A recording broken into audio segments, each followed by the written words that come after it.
일요일 MBC 뉴스데스크 광주 전남권 소식입니다.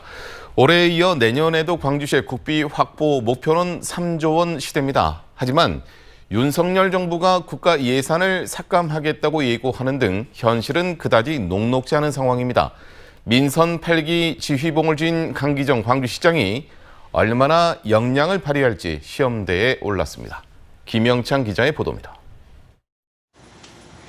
광주시의 미래 먹거리 산업으로 꼽히는 반도체 특화단지 조성 사업.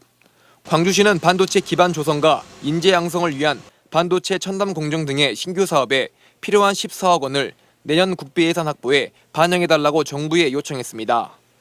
선왕권 원자력 의료원 신설 20억 원과 달빛 고속도로 건설 96억 원 등 신규 사업이 100여억 원으로 국비 요청 예산은 2,640억 원에 이릅니다.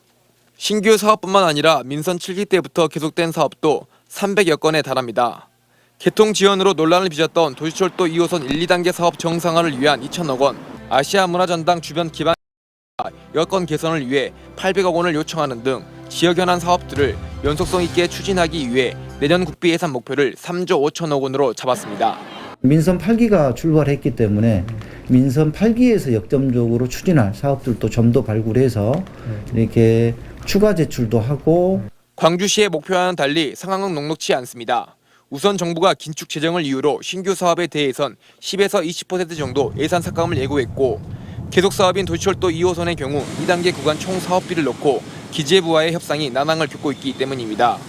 게다가 광주시에는 기재부 출신의 고위직이 사라져 중앙정부와의 연결고리가 빈약하다는 평가가 나오고 있고, 광주시의 미래 먹거리 산업과 관련된 국회 상임위에는 지역 국회의원들이 소속되지 않아 예산 확보가 어려움을 겪을 가능성이 커졌습니다.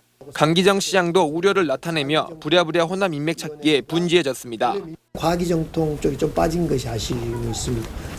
그 기조실장님이랑 부장님한테 과기정통에 누가 있을까를 좀 찾아보자 이런 이야기를 했습니다.